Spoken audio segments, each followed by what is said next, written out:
Hey everybody, today we are going to be talking about the Scalable Feedback Engine and how you can use it to create a supply chain around your culture of innovation. I'm Paul Ostermanier. I'm the founder of Six Catalysts, which is an advisory and consulting firm based in Toronto, Canada. I've got a leadership background in marketing, e-commerce, operations, supply chain. It's a broad range of things that I've done over the years.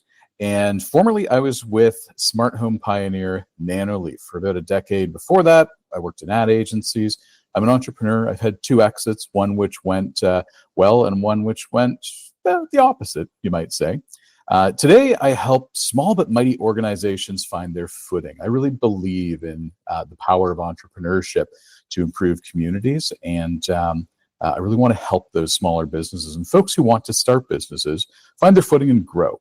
You can find me on all the socials. We'll post some links in the notes after the presentation. I'm a big fan of starting with why. So for me, I left Nanoleaf probably about 6 months ago, and one of the questions that I get asked often is, why not a corner office somewhere?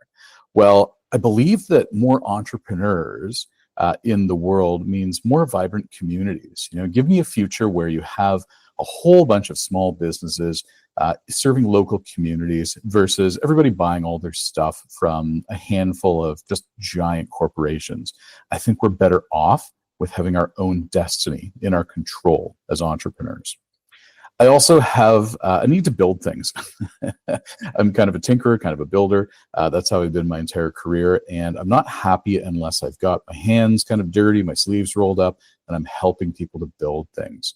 So I offer fractional leadership. I work with a very limited number of organizations as a part-time senior leader in the organization. I also provide education and mentorship and some advisory and wayfinding services for companies as well. But enough about me.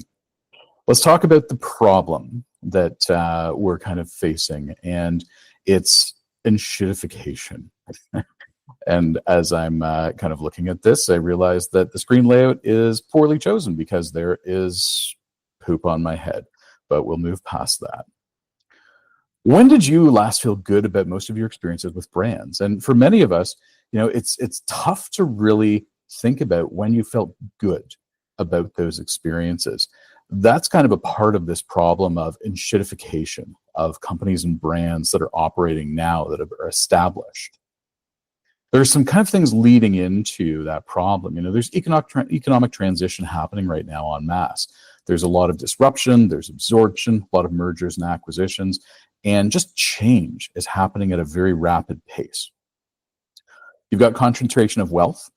When staff are feeling squeezed from layoffs, but they have no less work to do, relationships with customers ultimately pay the price. They suffer. And we've also got labor market turmoil, right? Layoffs, fears of AI.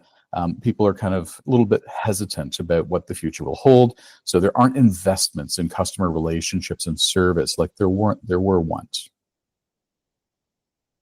C-suite heartburn is kind of another thing.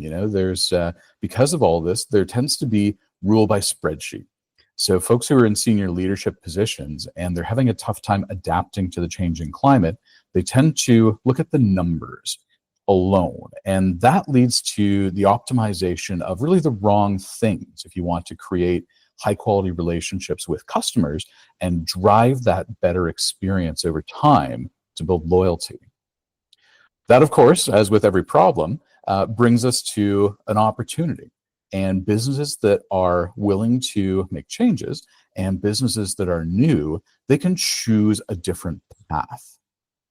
The golden opportunity, and this is good advice I find for pretty much anything about your life if you want to stand out and be successful, is do what others aren't. Like when everybody starts marketing in a certain way and using the same tactics, the same tools, it creates a herd and it becomes much more difficult to stand out over time. So the antidote is to do something else, to not do that. Another opportunity is the strategic moat that you can build if you have high quality customer experiences. You build what's hard to copy. That's really kind of the fundamental plank of building a great company that's going to last for the long term, last over the long haul.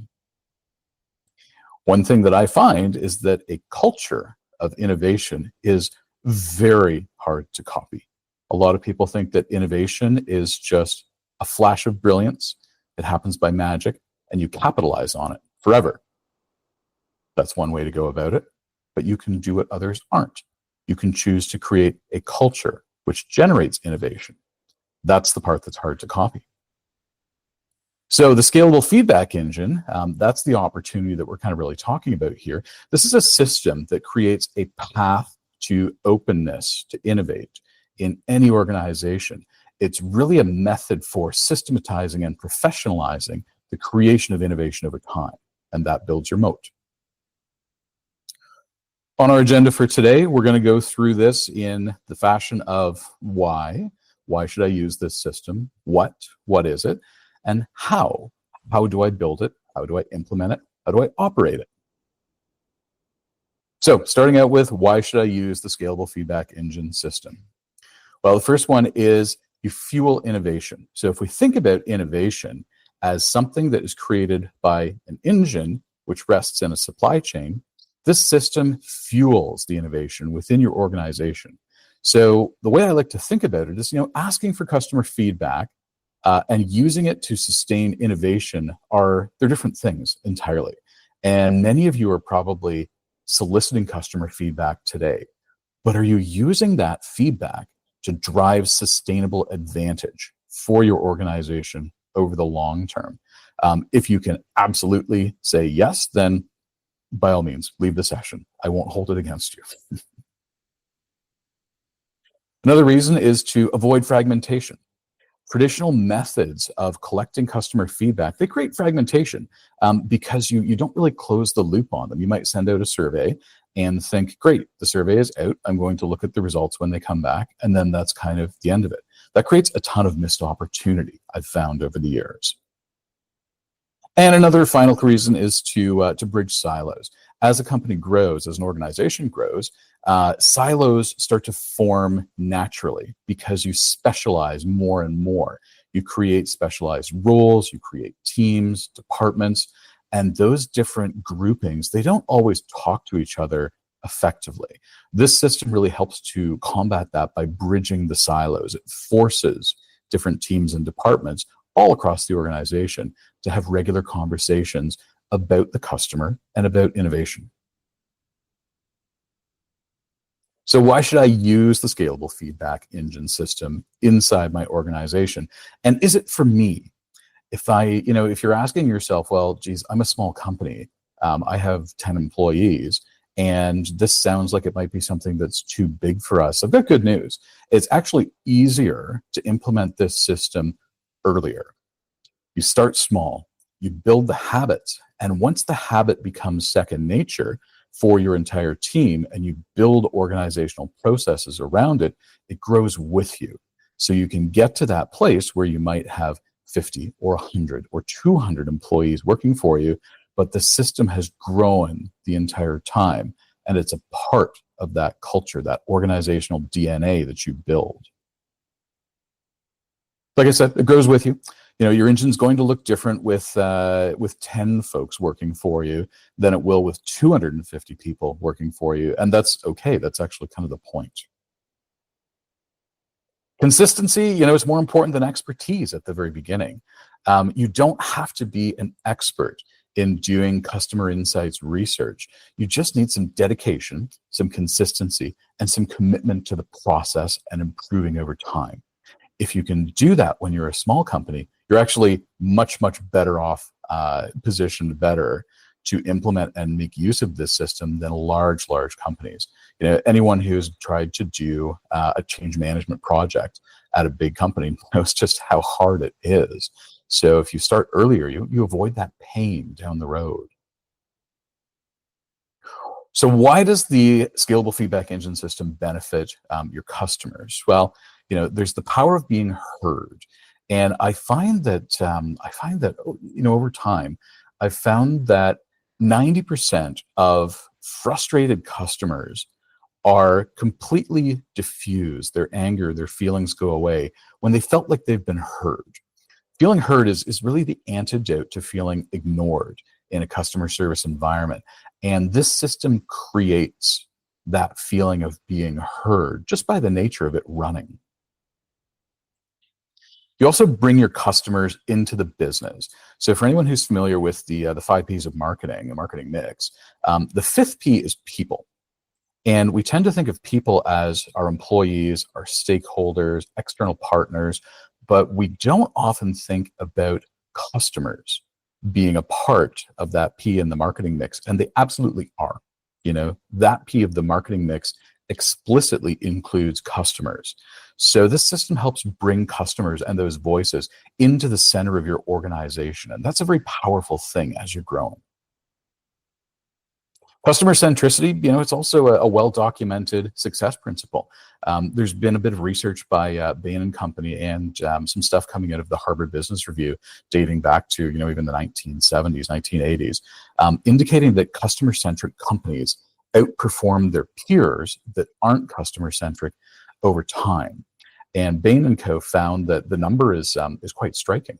When they did a study of the S&P 500, they found that that's the kind of the popular stock market index in the U.S. For anyone who's outside of the U.S. like I am. The number was quite striking. So Bain and Co. found that on average, really customer-centric companies outperformed on revenue over a decade by 8 to 12% compared to their peers who weren't customer-centric. That's a big number. At the start, it might not matter as much, but if you think about the compounding nature of revenue growth, is it going to make a big difference to be, 10% higher in revenue when you're a mid-sized business versus a small business? And the answer is yes. That's going to add up to significant revenue and earnings over time if you really nail this customer-centric thing. So the system, it also benefits employees. And one of the things that I've heard from employees over time is that they also want to feel heard. The same thing is with customers. If your employees, your team, your staff, if they feel heard versus feeling ignored, they're much more focused in on their work and they're much more aligned to creating value, growing the business, and putting wins up on the board. A lot of employees tend to also really value ownership and agency. So folks who, and I found this so striking working with even accounting and finance teams, who, there aren't a lot of finance and accounting people who would say, yes, I'm a creative genius. But creativity goes beyond that, right? Most people are thinking about how to do their job better when they're doing it if you empower them. And that's very fulfilling. So this system gets everyone thinking about customer feedback. And the natural next step to that is like, okay, now that I know that customers think this about the business, what can I do about it? That's an extremely empowering, fulfilling thing for employees if they're aligned to your purpose. And they're also given that opportunity to improve. Personal growth is another factor where this benefits kind of employees of an organization. Organizations that are customer-centric tend to be a lot more dynamic. And dynamic organizations offer opportunities to their employees for growth because there are things that come up that aren't a core part of their daily job. And you float those things in front of employees and they can say, oh, geez, that's really interesting. I would love to kind of learn more about that, take that on and play a role in that.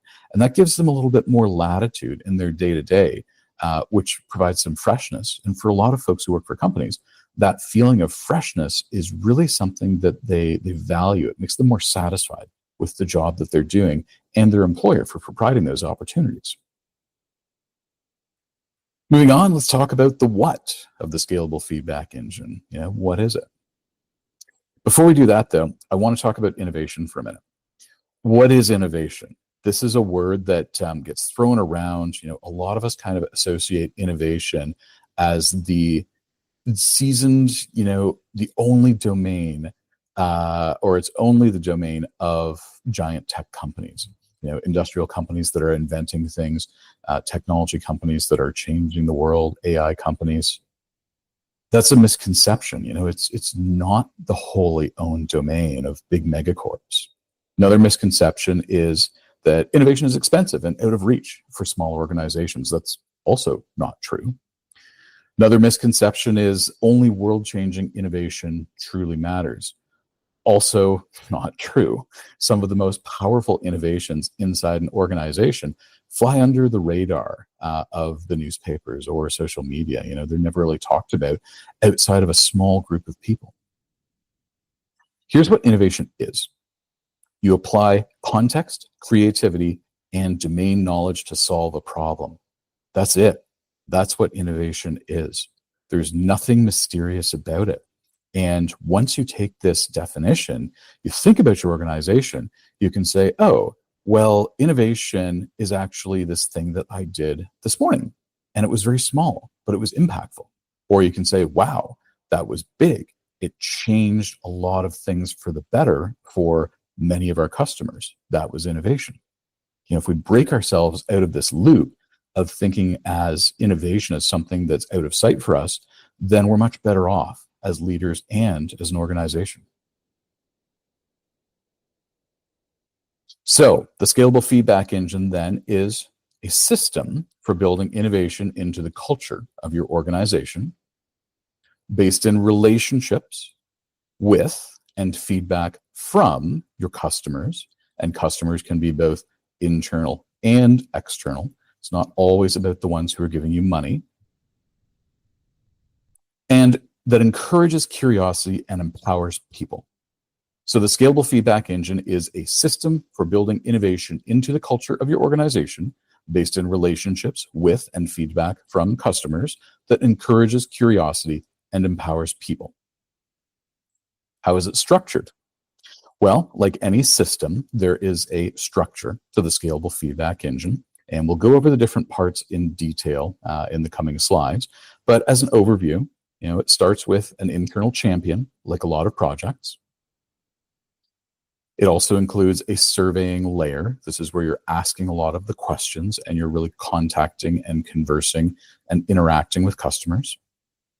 You have an insights layer where you're taking the learnings from those conversations and you're thinking about them. You're not just like putting them into a report, but you're thinking about them and their implications for the organization. Finally, there's a communications layer.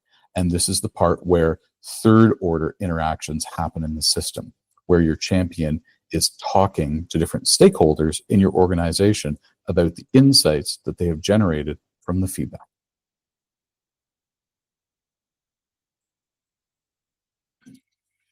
Let's carry on. So starting with the internal champion, what is the internal champion? This is a person. They serve as a bridge to connect different parts of the organization. I really think of the internal champion as someone who transcends teams, groups, departments. And this is, a lot easier with a smaller organization. But if you think about a large organization, this person is really kind of running around to different people in different places and having conversations. They're sharing knowledge between departments. So this is a part of where the system breaks down silos inside an organization. They're a voice for the customer. So through the nature of this work, soliciting feedback, they are advocating for the customer to be seen and heard inside the organization. We've all seen examples of organizations where that gets a little bit muddled, and some people, some teams, some leaders start to really lose touch with what's happening with customers outside of their particular silo. The champion, I find, is the most effective ones they're curious, they're determined, and they're a bit of a sleuth, a Sherlock Holmes, if you will. Really, their purpose is to uncover hidden truths and patterns in the data that they generate from talking to customers, from having these conversations. So in short, the internal champion, they're the technician who operates your scalable feedback engine. So moving on, what's the surveying layer of the system? There's data collection inside the surveying layer. So we talk about in here you have kind of the tools, the research methods that you use to get feedback from customers, whether it's external customers or internal customers. So this is kind of things like your surveys, your polls, your one-to-one conversations, that type of stuff sits in the surveying layer. Touch points sit in the surveying layer as well. And touch points are the places where you're interacting with your customers, where questions can be asked. Relationships. So there can also be relationships with customers that sit inside the surveying layer. And these are the things that you can kind of like mine for gold. Often these like very close trusted relationships generate a lot of really valuable feedback that then you turn into insights later. So what's the insights layer? Bit of a segue there. Inside the insights layer, you have data synthesis. So tools used, actions taken to make sense of all the noise. Generation of insights happens here. So one thing that is very important to call out in this system is feedback that you get from customers is not the same thing as insights that you generate from that feedback. And insights are the part that is really created in this layer at this step in the process. You're transmuting that feedback and conversation into kind of those light bulb moments. And this is a process that takes quite a bit of thinking and quite a bit of conversation with people inside the organization, because it's not always apparent that a particular piece of feedback is equal to a particular insight that you generate from that feedback. They're not the same thing. You polish the insights. So this is the evaluation and thought that goes into preparing for consensus, which is something else that your internal champion is really, really important for. You have to align people towards what comes from an insight, what you're going to do about it. And finally, what's the communications layer in this system? So you've got something in here called the innovation, I call it the innovation heartbeat. And this is a pulse and a rhythm that the internal champion uses to carry polished insights out to different stakeholders inside an organization. And small company, under 10 people, it's super simple, right? Like you're basically talking to everybody. But as organizations get larger and they use this system, you have to establish a rhythm. You have to have meetings. You have to have scheduled conversations. You know, it doesn't have to be formal sit-down meetings, but even if your champion is going out for coffee before the day starts with a team lead or a particular like technical resource or a sales development resource to have a conversation about what they know, that's all a part of this pulse and rhythm. Collaboration sits here. There's always going to be teamwork and cooperation that's needed to take insights and turn them into innovation, because the insights that you generate in this engine, in this system, are kind of polished evaluations of patterns and their implications of things. But that doesn't automatically equal innovation, right? You have to figure out what to do with those patterns and with those learnings, with those things that you now understand really live inside your customer base. That takes a lot of like collaboration, and that involves a bunch of different people if it's going to be effective. Empowerment lives here. Communication and motivation really are important for keeping teams going, right? So insights that are interesting, intellectually curious people on different teams will pick up on these, and they'll ultimately be motivating because they give those teams, those people, ideas about how to do their work a little bit better. And back to our agenda map, we've gotten to the how part now of the scalable feedback engine. So let's talk about how to build this, how to implement it, and how to run it. So how to build your scalable feedback engine. I want to stress this. Collecting customer feedback, not the same thing as using feedback to fuel innovation. So if we think about this as a supply chain, customer feedback is kind of like your raw materials, right? So you collect customer feedback, you aggregate it, you figure things out, then you pull it into your insights layer, you think about it, you refine it, you extract patterns, and you start to determine what the implications of the feedback are. You generate insights. So that's like taking your raw materials and making a widget out of it. Then you take the widget to the wider group in the communications layer and say, how do we do something with this? How do we add more value to it for our customers? How do we improve it, make it bigger? So in this case, think of your insight as a widget, which is a component to a larger product. It's one piece of many. You want to understand your capabilities. That's important. So at the very start, when you're thinking about this system and you want to build your own scalable feedback engine, list out your touch points with customers, your communications tools, your high value relationships, and any relevant people on your team or different teams who you want to be involved in this. And always leverage what you have. If you're already collecting customer feedback and you have systems that are working, don't throw them out the window. Figure out what's working, what you want to keep, and then kind of build it into this system with everything else, with your patterns. Turn it over to your champion. If it's working, keep it. Make it a part of what you're doing as you grow and improve. Let's talk a little bit about how to choose an internal champion.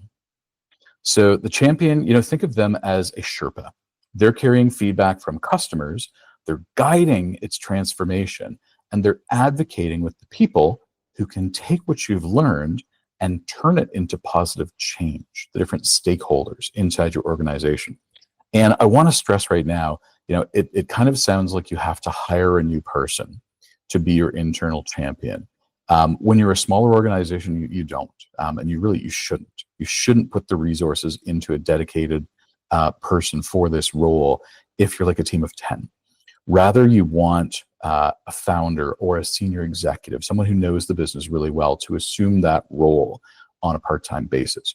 You're absolutely going to want to hire somebody or appoint somebody full-time when your company grows. You get to the point where that makes sense. But at the very beginning, don't do it. You don't have to. Characteristics of an internal champion. So I find that the people who are most successful in this role, they're intellectually curious. They've got really strong communication skills, and they've kind of got like a dog with a bone mentality.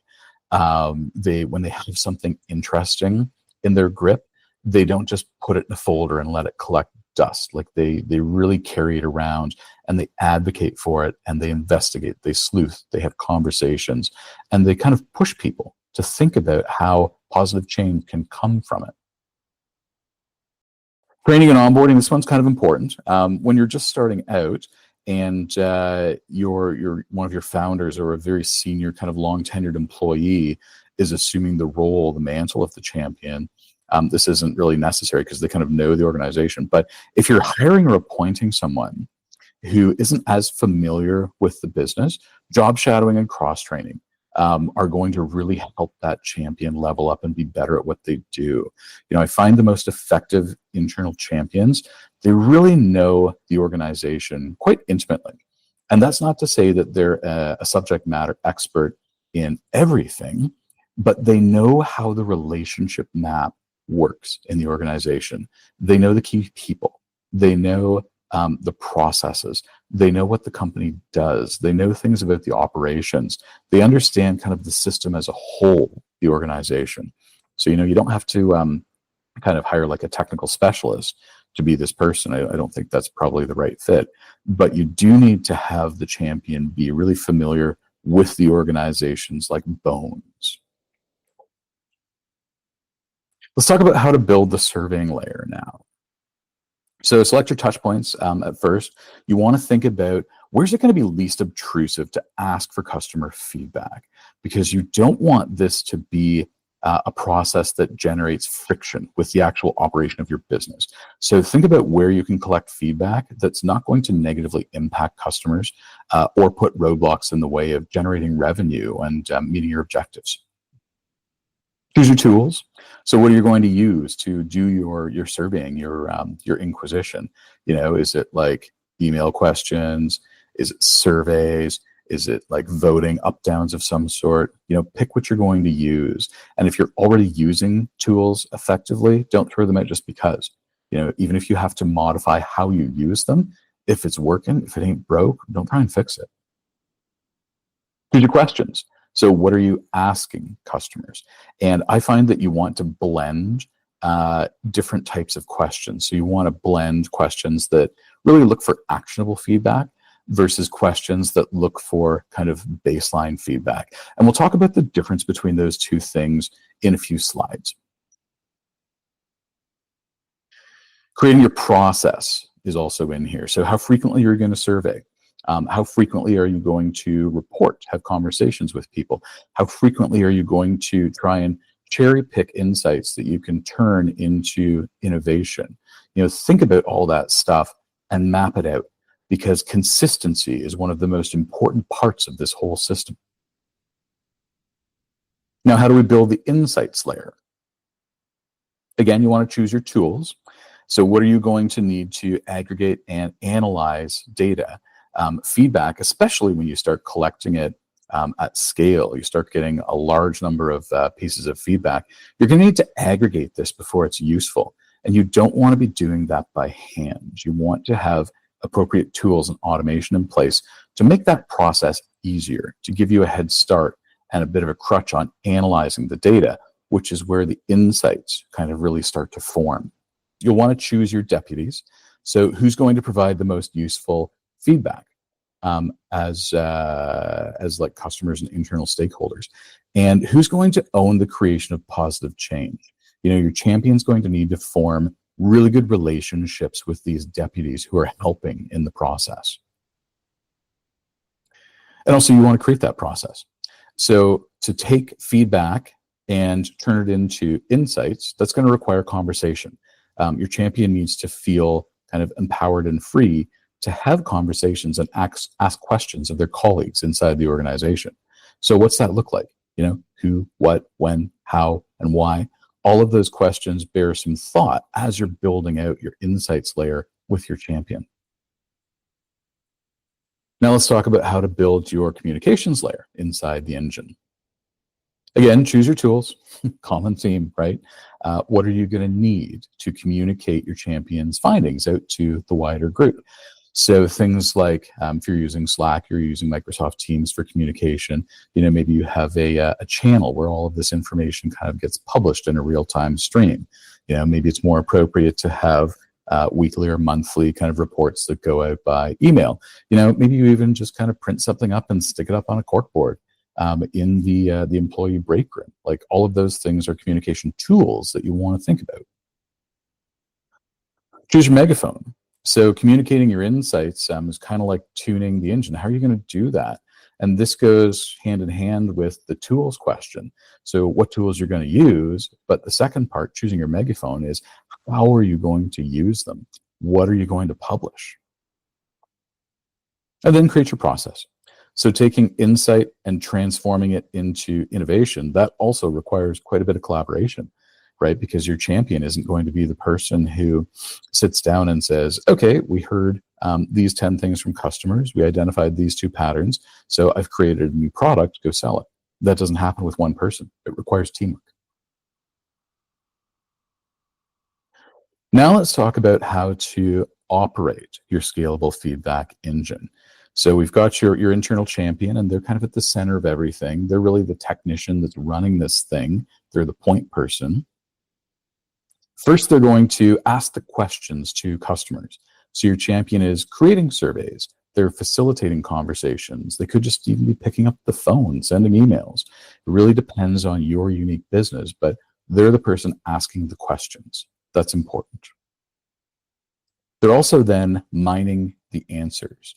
And when you have large organizations running this system, there's kind of a team that's involved in this. But for most organizations, especially at the start, it's just one person. So that impacts who serves as your champion. They need kind of the right skills to be able to do that. So they sift through the data, they mine the answers, and ultimately they kind of create insights from the patterns that they find. And then they share those insights with different stakeholders and the wider organization. From there, you've got the innovations developing from those insights. And that, of course, is not the internal champion alone, but they are still kind of at the center of that process, because a good internal champion will be a voice of the customer. So a part of this part of the system, of the process, the cycle, is the internal champion is kind of a follow-up assertive person.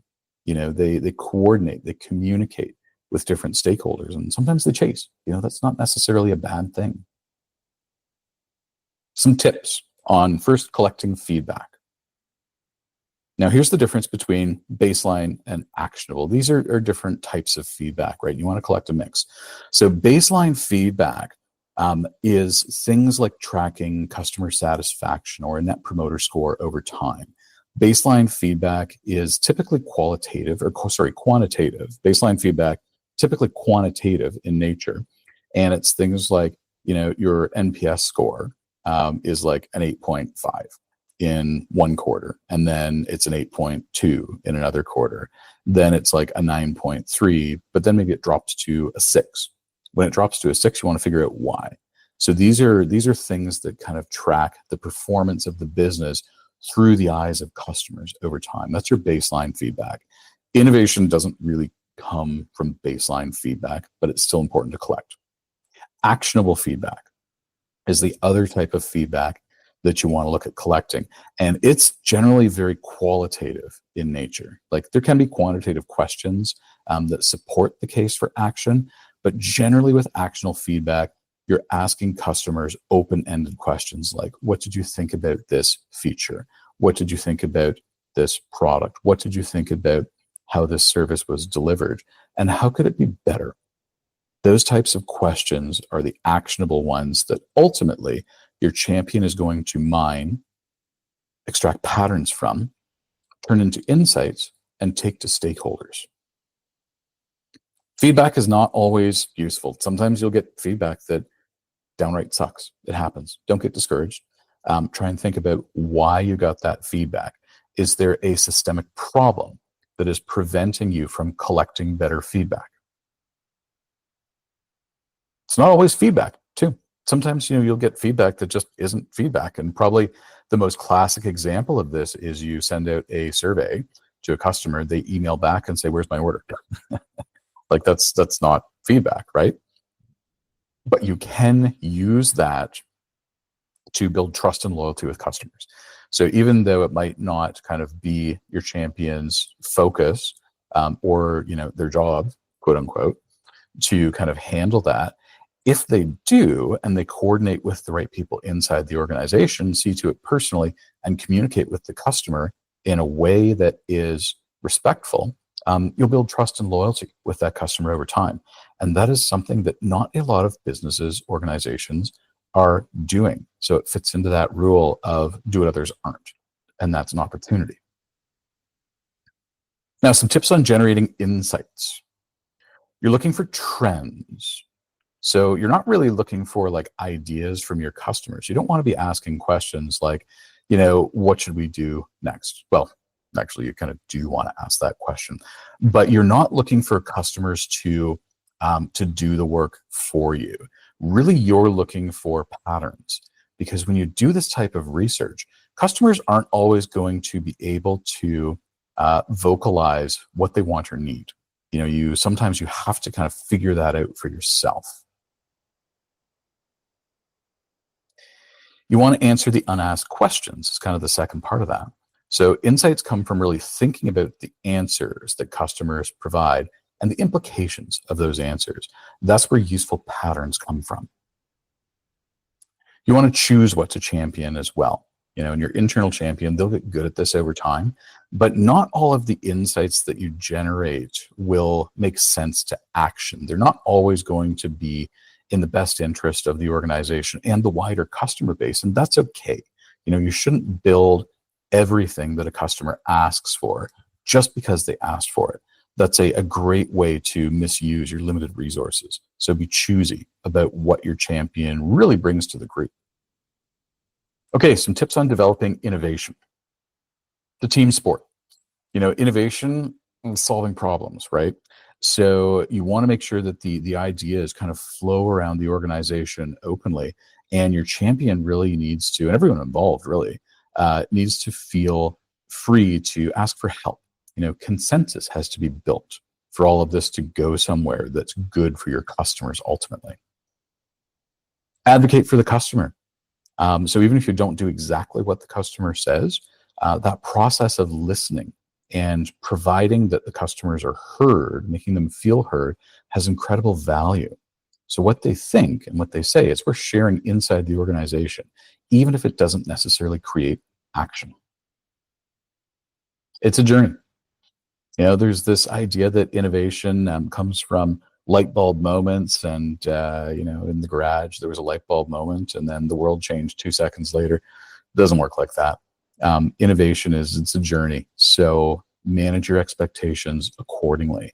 This system, using this system, using customer feedback to provide fuel for your innovation engine. It's a long journey. So settle in and be kind of prepared to be consistent and see improvements over time versus tomorrow. And like I kind of talked about before, feature requests, they don't equal innovation. You shouldn't action absolutely everything that your customers ask for, even if it seems like that's the right thing to do to keep them happy. If you spend a month creating something that's going to benefit two customers, it's likely not to have been a good investment of your time, right? And your resources, your staff. Some tips on continuous improvement for your scalable feedback engine. Just like everything else, you should treat this as something to be improved upon over time. Measure performance. So you treat your SFE like it's a product. You establish metrics that you can tie to outcomes. You track how the system is running, and then you can make tweaks to it over time to make it more effective. Tune the engine, right? That's really kind of what that boils down to. So engines that drive momentum, like cars, trucks, airplanes, whatever, those engines, they benefit from maintenance. Maintenance is kind of critical for those things to run effectively. And the scalable feedback engine is no different. It needs maintenance. It needs tune-ups to work and to be effective. Another tip is adopt flexible driving styles. So with this system, sometimes you'll need to go, and you'll need to work your butts off on collecting feedback, generating insights, and really pushing for the innovations to kind of come out, because there's some factor in the market that makes it very important for you to go. Sometimes you'll need the opposite. You'll want to ride the brakes a bit, be kind of cautious about your approach, and then try and fix anything that breaks from that stop, start kind of nature. So how do we get started with the scalable feedback engine? If you've got under 10 staff, typically the deployment of the engine, it's founder-led. You start small, you build on your baby steps, and you really kind of like have a shakedown. You figure out how this works, and you improve it over time. Don't expect too much out of it at the very beginning for a small team. Under 100 staff, typically, you want this to be led by someone who's senior in the organization, someone who's been around for a while. They know the business really, really well. Same thing though, start small, measure performance, build on your wins. Under 250 staff, a larger organization, at this point, you're definitely going to have a dedicated internal champion. So if you don't, and I find it's more effective in these cases to hire internally. So put up like your job posting, looking for this role, and hire internally, because they'll have a head start on really understanding the business. If you can't do that, or it doesn't make sense, then go externally and look for someone to bring onto the team. Then go through that process of job shadowing, go through the cross training, really give them probably a year, I would say, to get super, super, super useful to the business before you expect big things from the program. You're going to want to allocate resources to this, measure performance, and set goals if you're that size of an organization running this system. And if your organization is larger than that, definitely dedicated champion. You could also benefit from an advisory body at this point. That's just like kind of a council of people who are experienced in the organization, who can give advice to your champion on how to improve the program. You're going to want dedicated resource. You're going to want to measure performance, set goals. And at this point, you're also probably going to do some more complex research activities. So your champion might need a team around them. Like, you'll probably want to go do focus studies with customers and spend some time like in their homes or businesses, observing how they use your products and like products. Consumer packaged goods companies are famous for doing this. Procter & Gamble is probably amongst the most successful in CPG. They send researchers into people's homes to watch how they shave, to watch how they do the dishes, to watch how they vacuum the floor. All of that type of stuff, observing without asking, it brings really interesting things into your organization. We have hit the end of the presentation, and you are still here. Thank you very much. I'm glad that you joined me today. To recap, why use the scalable feedback engine? Cultures of innovation, they're really like your unfair advantage, right? Like a culture of innovation is almost impossible to copy. So it builds your strategic moat over time. What is the SFE? It's a system for creating and sustaining a culture of innovation because you want to build that strategic moat and you want to create that culture of innovation. And how do you do it? Well, you ingest customer feedback, transform that into insights, take the insights, and with your team, transmute them to innovation. Some parting words, and I am very, very fond of saying these things, and this is a little bit better than having, the layout poop on my head. Now there's like a light bulb over my head, so that's cool. Good businesses, they talk to their customers. Great businesses, they listen to their customers. And exceptional businesses, they bring their customers' wants and needs to the center of their operations. That's true customer centricity. And that's what this system is all about. So some next steps. I'm Paul, founder of Six Catalysts. You can go check out my website, sixcatalysts.ca/unleash2025. You can generate there your own SFE plan. I've built a little privacy-focused tool that lets you go in. It's on this landing page where the URL is, but this tool lets you go in, put in some information about your business, and it will generate kind of a starter plan for you to think about as you create this within your own organization. I don't capture an email, unless you want to send me some questions and kind of talk about your plan a little bit. The data isn't saved. It's completely private to you. Once you close the browser tab after generating this plan, like poof, it's gone. So make sure you save it before you do that. Also, everyone who's in this room, you can get a free premium subscription to The Journey, which is my podcast and YouTube show and Substack newsletter. I publish weekly. There's a whole bunch of useful stuff that comes out of that like this. So if you're growing a business, you can get free subscription to The Journey for 6 months. That's worth about $100. And if you fancy a chat, you can also find ways to contact me directly on that landing page. I would be very, very happy to answer questions. I also offer help with implementation on this program, and I have it's kind of like coaching, but it's more about strategic kind of problem-solving sessions for your business. There's a plan that I kind of offer around that as well. You'll find the details for all of this on that webpage.